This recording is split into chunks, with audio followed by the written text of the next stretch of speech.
আসসালামু আলাইকুম। প্রিয় দর্শক, আপনারা জানেন যে জাতিসংঘের একটা লম্বা সফর শেষ করে, যুক্তরাষ্ট্রের লম্বা সফর শেষ করে ডক্টর ইউনূস এবং তার সঙ্গে যারা গিয়েছিলেন তারা দেশে ফিরে এসেছেন। এবং আমার ধারণা আগামী দিনগুলোতে এখন দেশের রাজনীতি প্রধানত আবর্তিত হবে নির্বাচনকে কেন্দ্র করে। এই নির্বাচন কি হতে যাচ্ছে, নির্বাচন কিভাবে হবে, নির্বাচনকে শান্তিপূর্ণভাবে হতে পারবে। যে প্রত্যাশা ডক্টর ইউনূস করেছিলেন এবং বলেছিলেন যে উনি একটা ইতিহাসের শ্রেষ্ঠ নির্বাচন উপহার দিবেন, সেটাকে উনি আদৌ দিতে পারবেন? এই সমস্ত প্রসঙ্গ কিন্তু সামনের দিনগুলোতে আসবে।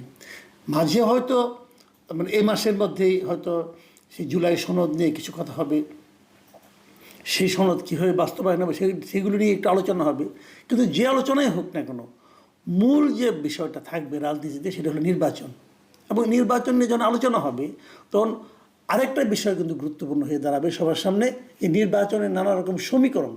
কে জিতবে আগামী নির্বাচনে, এবং এই নির্বাচনে কি প্রতিদ্বন্দ্বিতা হবে, কারা প্রতিদ্বন্দ্বিতা করবে, আওয়ামী লীগ কি থাকবে কি থাকবে না, আওয়ামী লীগে থাকবে না এটা এখন পর্যন্ত তাই মনে হচ্ছে। আওয়ামী লীগ না থাকলে তার প্রতিক্রিয়া কী হবে, আওয়ামী লীগের ভোট কোন দিকে যাবে, আওয়ামী লীগ কি আদৌ ভোট দিতে যাবে, এ সমস্ত প্রশ্ন কিন্তু অবধারিতভাবে উচ্চারিত হবে। আমি এত ডিটেলে যাব না, আজকে এত কথা বলাও যাবে না, বাট আগামী কয়েকদিনে তো এগুলো নিয়ে আলোচনা করতেই হবে, আমি করব। আজকে প্রাথমিকভাবে যে প্রসঙ্গটা আমার কাছে বারবার আসছে গত কয়েকদিন ধরে, অনেকে আমাকে প্রশ্ন করছেন যে যদি নির্বাচন ঠিকঠাক মতো হয়, যদি নির্বাচন অবাধভাবে হয়, সুষ্ঠুভাবে হয়, নিরপেক্ষভাবে হয়, জিতবে কে? এই প্রশ্নটার উত্তর আসলে কিছুদিন আগেও খুব সহজ ছিল।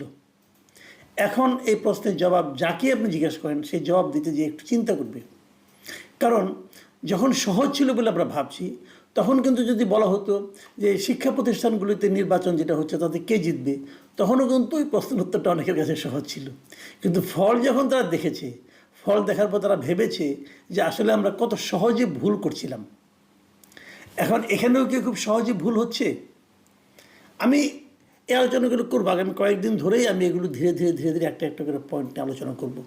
আমি কেবল এখন যেটা বলতে চাই, আজকের থেকে 6 মাস আগে, 8 মাস আগে সবাই জানতো যে নির্বাচন হওয়া মানেই হলো বিএনপির নিরঙ্কুশ সংখ্যাগরিষ্ঠতা লাভ করা, মানে 200 আসনের বেশি তারা পেয়ে যাবে। এখন বিএনপির লিডাররাও কি বুকে হাত দিয়ে বলতে পারবেন যে তারা এখন ওরকম ভাবছেন? পারবেন না। এর মধ্যে কি কি ঘটেছে, আমি বরং বিএনপি এবং জামাত, প্রধান দুটো দলতে দুটোই, বিএনপি এবং জামাত ইসলাম আলোচনার এবং রেসে এনসিপির নাম কেউ ভুলেও উচ্চারণ করতে চাইবে না আমার ধারণা। তাহলে মূলত যদিও নাসিরউদ্দিন পাটোয়ারি আশা করতেছে তারা 200 জিতবে, 150 উপরে জিতবে, সেটা তার ব্যাপার, অনেকে অনেক কিছু ভাবেন। কিন্তু আমি যদি বিএনপি এবং জামাতে ইসলামকে ধরি, তাহলে আমি বরং এই দুটো দলের পজিটিভ নেগেটিভ কিছু দিক নিয়ে আলোচনা করি। পজিটিভটা আরেকদিন করবো, আজকে বরং নেগেটিভ দিকগুলো আলোচনা করি, যে কোন কোন নেগেটিভ দিকের কারণে বিএনপি পিছিয়ে যাচ্ছে এবং কোন কোন নেগেটিভ দিক জামাতের জন্য বেশ কার্যকর হিসাবে প্রতিভাত হচ্ছে। দেখুন, আমি আগে বিএনপির নেগেটিভ দিকগুলো বলি। বিএনপির নেতাদের জন্য আমি বলছি, বেসিক্যালি এই আলোচনাগুলো আমি করছি তারা যেন আত্ম উপলব্ধি করতে পারেন তাদের সমস্যাগুলি কোথায় কোথায়। আমার বিবেচনা, সবই আমার বিবেচনা, কিন্তু আমার বিবেচনায় বিএনপি আওয়ামী লীগ সরকার চলে যাওয়ার পর গত 1 বছরের বেশি সময়ে তারা জনগণের মন জয় করার জন্য কোনো পদক্ষেপ নিতে পারেনি। এটা একদম বেসিক কথা। কি কেন্দ্রীয় পর্যায়ে কি আঞ্চলিক পর্যায়ে, কোথাও না। কেন্দ্রীয় পর্যায়ে সময় কেটে গেছে নির্বাচন তাড়াতাড়ি দাও, নির্বাচন তাড়াতাড়ি দাও সরকারের কাছে এমন আহাজারির মাধ্যমে। আর সময় কেটে গেছে কিছু কিছু আঞ্চলিক পর্যায়ে, কিছু কিছু প্রত্যন্ত অঞ্চলে তৃণমূল পর্যায়ে কিছু কিছু লোককে বহিষ্কার করা নিয়ে। আর বিএনপির নেতৃবৃন্দের মধ্যে বড় বড় নেতা যারা আছে তাদের মধ্যে একটা আত্মম্ভরী ভাব ছিল যে তারা তো নির্বাচনে বিজয়ী হতেই যাচ্ছে। এই বিষয়গুলো জনগণ ভালোভাবে নেয়নি। এবং তৃণমূল পর্যায়ে বিএনপির নেতাদের, মানে ওখানে যারা নেতা ছিল, স্থানীয় পর্যায়ের নেতা যারা, তাদের চাঁদাবাজি এবং মামলাবাজি মানুষকে আসলে অতিষ্ঠ করে তুলেছে। এগুলো বিএনপির জন্য একদম নেগেটিভ দিক। বিভিন্ন জায়গায় মব হয়েছে এই সরকার আমলে, এই মবগুলো সব কিন্তু আবার বিএনপির জন্য চায়নি। ম্যাক্সিমাম মব করেছে এনসিপির নামধারী এবং আপনার বৈষম্যবিরোধী ছাত্র আন্দোলন নামধারী তারা করেছে, কিন্তু কিছু কিছু মবের জন্য বিএনপিকেও কিন্তু দায়ী করেছে, বিএনপি অথবা ছাত্রদলকেও কিন্তু দায়ী করা হয়েছে। এর পাশাপাশি আরেকটা কাজ হয়েছে, বিএনপি আঞ্চলিক পর্যায়ে যতটুকু না অপকর্ম কুকর্ম করেছে তার চেয়ে বেশি সেগুলোকে জনগণের সামনে তুলে ধরা হয়েছে, দেখানো হয়েছে, দৃশ্যমান করা হয়েছে। এই কাজটা করেছে জামাত।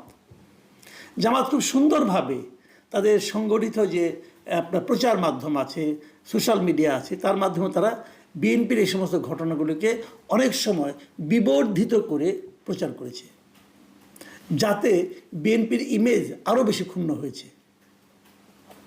আর বিএনপির আরও একটা নেগেটিভ দিক ছিল যে বিএনপির কেন্দ্রীয় নেতার গত 1 বছরেও দেশে উপস্থিত না থাকতে পারাটা।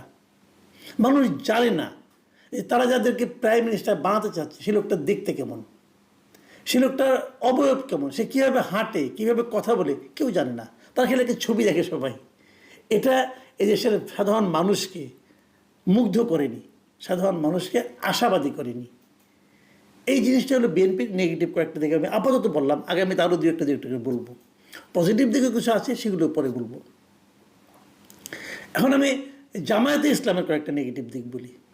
জামায়াতে ইসলাম কিন্তু এই ডাকসু নির্বাচনের আগ পর্যন্ত খুব বিনয়ী ভঙ্গিতে তারা কিন্তু ছিল, এবং তাদের মধ্যে জনগণ ডাউন টু আর্থ বলতে যা বোঝায় এরকম একটা মনোভাব তাদের মধ্যে তাদের আচরণে আমরা দেখতে পেয়েছি।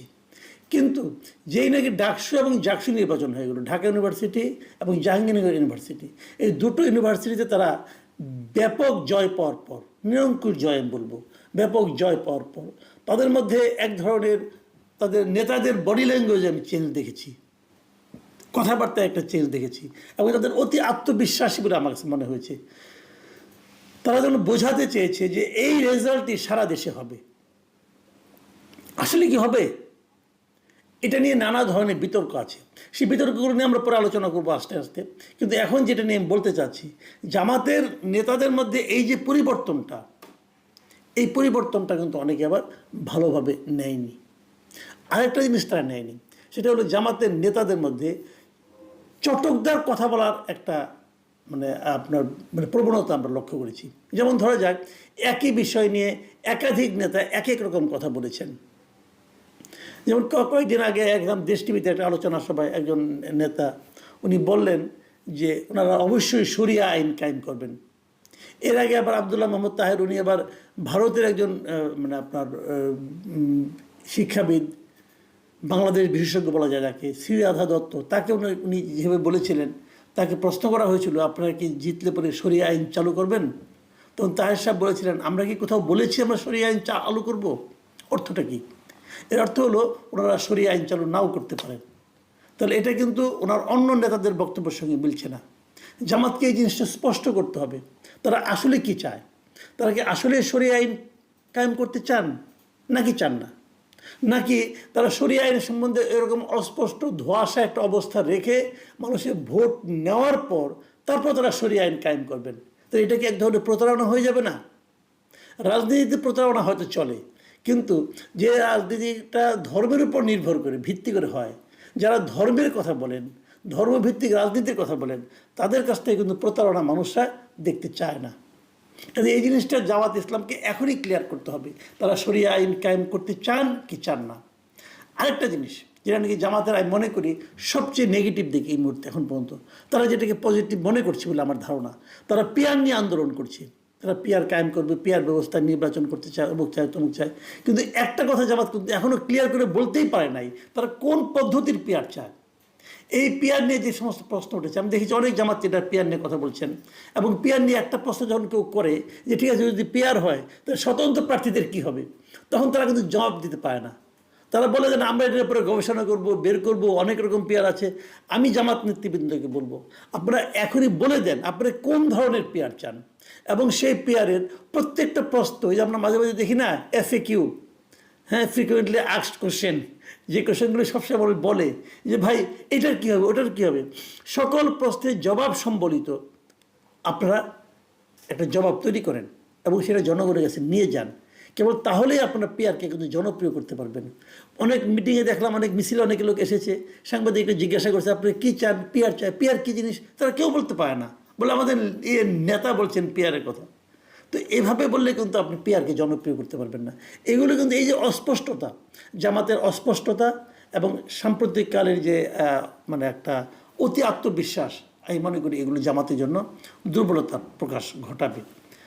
আর নির্বাচন অনুষ্ঠানে সরকারের কি দুর্বলতা আছে সেটা বলে শেষ করা যাবে না।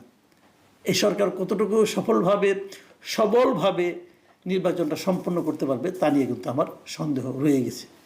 প্রিয় দর্শক, আগামীতে এই নির্বাচনে বিভিন্ন ইস্যু নিয়ে, বিভিন্ন দিক নিয়ে আমি হয়তো আরও কিছু আলোচনা করব।